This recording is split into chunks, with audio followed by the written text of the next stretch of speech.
Hello and welcome back to Lap of the World. I'm Richard, and if this is your first time watching, this is the channel where I'm documenting my attempt to drive every road course in the world. Now, if that sounds interesting, go ahead and click the subscribe button down here, and that way you'll get a notification anytime I'm able to check another track off my list, or if, like today, I'm posting another video of kind of what goes on in between the track events. In this case, we're continuing the header exchange on my 1992 Acura NSX, which is my primary conveyance for this project. And so today what we're going to have is we're going to jump straight in. If you want to see the sort of the preface to this, watch my last video, which I'll put a card to up here. Just kind of documenting what went wrong and why. In very, very short terms, there's a crack of the flex pipe on one of the rear bank headers at the very least. I don't trust the front bank headers, so I'm replacing them. I have procured replacement headers from Pride Exhaust. They look good. So what today is going to be is more of a we're gonna hit you with the the typical repair montage that's kind of going to walk through the a high level of the process that it takes to replace headers on an NSX. I will have a little bit more detail about the Pride headers that I got, as well as probably some friendly feedback there for the folks at Pride, which have delivered an overall good product, but a couple of things that I saw and I was like, you know.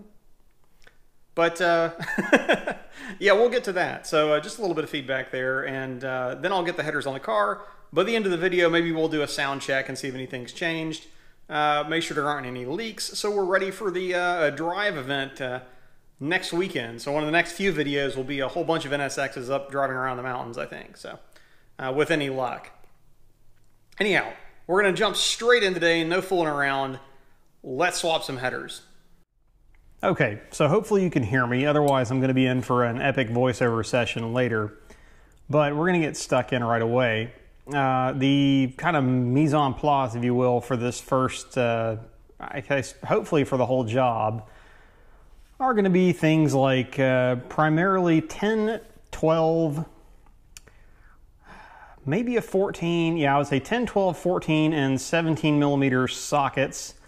Various extensions, basically as many extensions as you have. Just pull all of the extensions you own out of your drawer.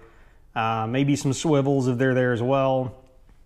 And in particular, one 17 millimeter ratcheting wrench, because it makes taking the sway bar off a lot easier. So with that, we'll get stuck in. First thing we're doing is removing the sway bar.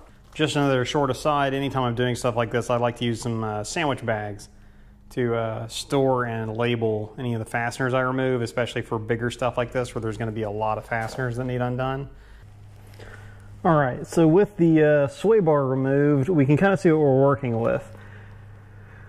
Now, I think my plan of attack, just to make sure I can get to everything and don't have to really fight a whole lot, is I'm going to be removing the, I'm going to go ahead and remove the tailpipe, including the, you know, up to and including the cat for the front bank. Then I'm going to come up here and I'm going to drop the front cross member as well as this stiffening brace down here. And that will get everything out of the way, because really, in order to get to this rear bank, even though it's, once you get to unscrewing it, it's actually easier to access on it. You can look up through here. You can actually see the head studs. I could reach up there and just touch them real easy. The front bank is not so easy to get to. You really need to get this cross member out of the way. So that's what I'm doing. I'm removing the cross member, the stiffening brace, and then the front bank cat, and then the tailpipe, which means I'll go ahead and disconnect the rear bank catalytic converter as well, and just take that stuff out in pieces. Just remember, when you're doing this, you're going to need gaskets to go back. You're probably going to want to replace the gaskets connecting the cats to the tailpipe, as well as the cats to the header. The kit comes with the cats to the header with these gaskets. It does not come with these gaskets. You could probably do this in a pinch with moving less stuff. You probably don't need to remove the tailpipe. you know, I'll see what I'm going to do. I'm probably going to do the cats first. If I can get away with just removing the cats and still being able to get everything out pretty well, then great. If not, then I'll move them so I don't have to fool with it. The other thing you're going to need, there's a little like triangle brace right here that has to get out of the way. So I'm going to get stuck in on that. I'm not going to film my wrench spinning there because I need to just concentrate on that to knock it out today. But I'll kind of show you, you'll get an idea what's coming off the car and what's going back on as I progress.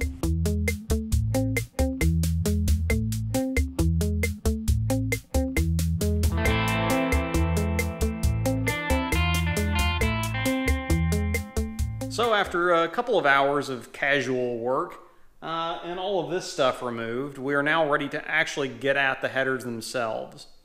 So what I've done, I've got the, because I have the front cross member off, I have the front of the engine via a 2x4 and a jack resting on the, you know, just under the oil pan. It's spread out enough, it's not putting a dent. I'm not trying to jack the car up by the oil pan. Give me some credit here. But, so I've got the engine supported that way, and I now have all the head studs marinating in penetrating lube. So that did make the getting the exhaust bolts off, again, pleasantly easy. So I will come back to you guys tomorrow, which in your time is going to be like 30 seconds, and we'll finish up the job. So as promised, in significantly less than 30 seconds, it is the following day, and indeed, this is what we have to look at. This was, as I had kind of suspected, was completely separated. It's actually completely, you know, it basically fell off on that connection, but it's also on this first ring here, it's also cracked through there. You can see it kind of starting here and working its way around there. That's kind of the, you know, non-uniformity in the little rings there. So yeah, this one was way gone. I don't know why that is on that rear bank, but it is toast. Now we move over here and look at the front bank. Apologies for like standing in the light, so it's a little shadowed there, but this guy is actually still completely intact as far as I can tell. But you know, it'd be kind of dumb to replace them one at a time and then have this one fail in another, you know, couple of months. So they are both off the car. I'll figure out what I'm doing with these. I think I have a they may yet still have life left in them, but more to come on that. So, but yeah, so let's go take a look real quick at what we're putting back on the car, and then we'll get to actually doing that.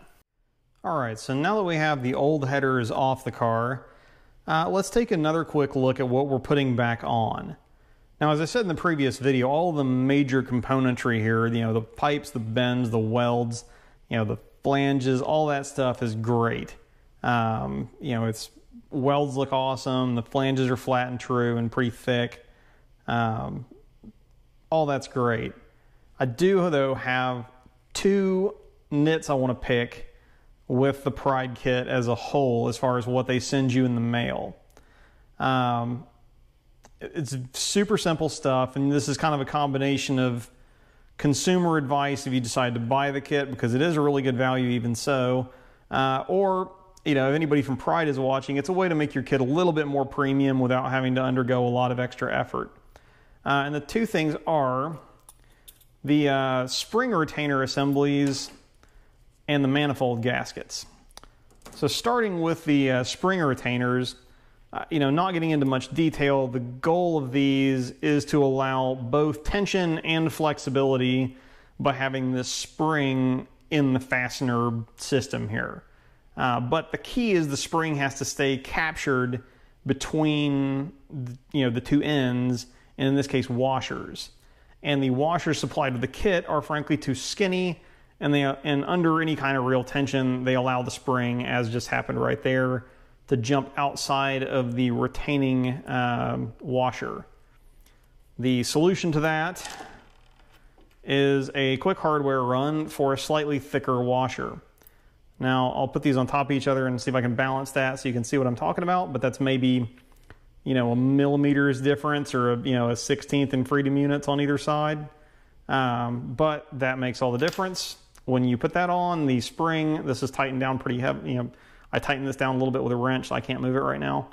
But it is not like it's at the edge, but it's not able to actually get around and jump outside of the washer. So this is what I'm going to be putting on. And, I'm okay to do that because there's plenty of clearance with these flanges. So you're not going to run into any, interference with just running a little bit wider of a washer. I could actually go wider than this if I wanted to, but I don't need to. So that's that. The second thing are these manifold gaskets, and I'll be honest, they're crap. This is a bit like, what is it? It'd be a bit like serving someone like a Michelin star dinner and then chunking a box of $2 chuck on the table next to them to wash it down.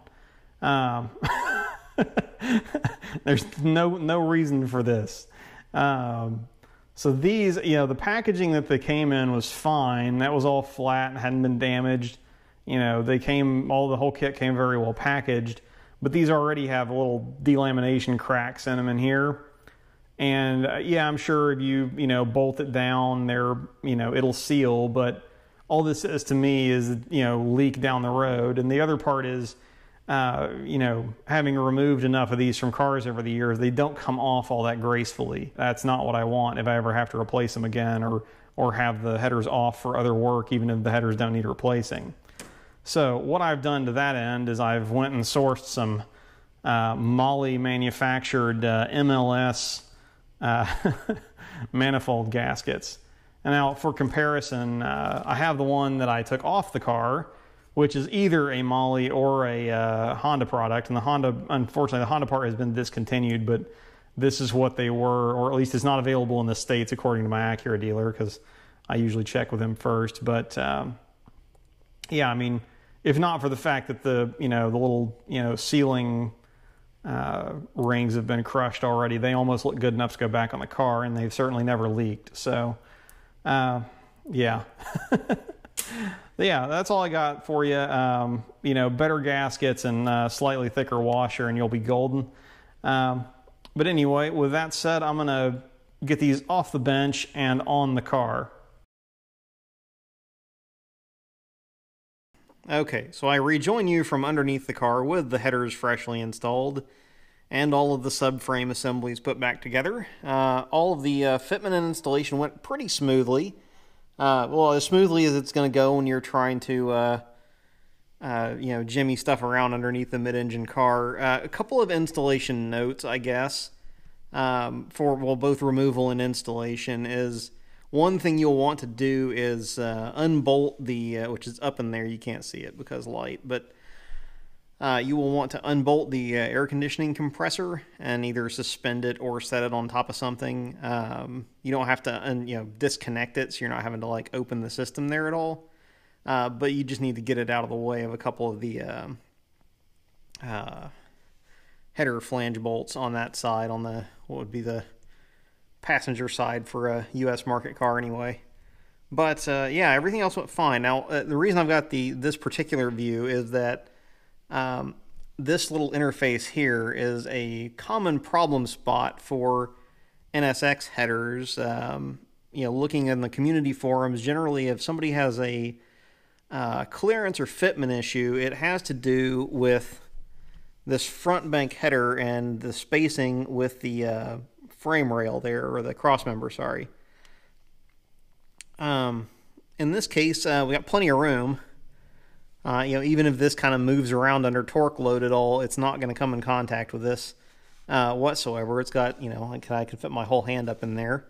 Also, one note that I was pleased to see between the Pride and my prior headers is there's actually more clearance, more of an air gap between these guys and the bottom of the oil pan.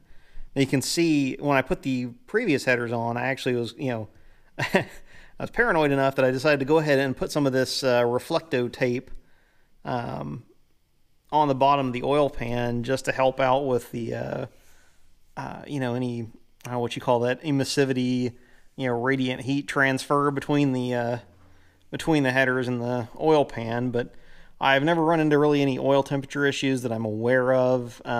So, you know, again, hopefully that will make that not a problem, not any worse, I guess. The rest of everything seems to clear. If anything, honestly, especially with the rear bank, give me just a second here. Now, this is a ridiculous viewpoint here, and I apologize. But what you're looking at right here, if I can point with the tip of my trouble light around there in the sort of dark spot, that is the rear bank O2 sensor. And in the prior headers, it was actually kind of smushed up against this heat shield under the trunk because it was angled the wrong way. And with the prior headers, it properly angles up into the gap between the trunk bulkhead and the rear bank headers themselves. The positioning versus the old headers on the front bank headers for the O2 sensor position is I would call it a neutral item. It is no better or worse, really. All right, anyhow, that's enough under the car. Let's get out and see what she sounds like.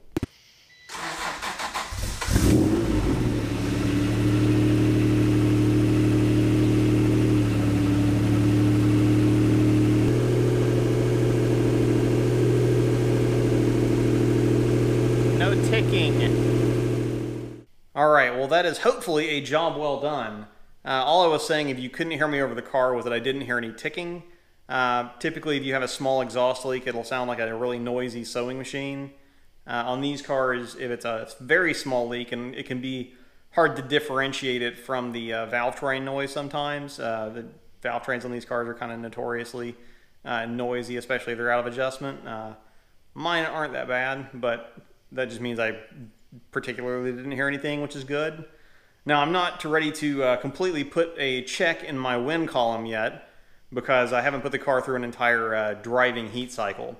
You know, something that's not leaking at idle could easily start making noise once you start to really try and flow some gas out the tailpipe quickly, which I will do tomorrow. This is now, I'm recording this late on Thursday evening before a driving event on Saturday. As is in typical fashion. Had some logistical issues getting gaskets, which again, be nice if they were included with the kit, or quality ones anyway. But yeah, nonetheless, it's hopefully done. The car should be at least drivable at this point in time. Hopefully, after I drive it around a little bit tomorrow on Friday during the day, if I need to come back and snug anything up, I can do that, depending on how accessible or not it is. Most of the bolts, even the header bolts, you can kind of get to without completely undoing everything. It just is much more of a contortionist act. But anyway, that is not your problem, and neither is it my problem. That is tomorrow Richard's problem, and we're going to leave it that way. For now, I'm going to go ahead and wrap up the video. I think that has been a hopefully informative, if not entertaining, overview of replacing headers on one of these old guys. And hopefully these will last a while, so I don't have to show you this again anytime soon. But yeah, if you enjoyed the video, and if you're interested in continuing to follow my progress on a lap of the world, please consider subscribing. And otherwise, if you are not joining us for our mountain drive with an NSX over the weekend, then I will see you in the next video, if not at the track.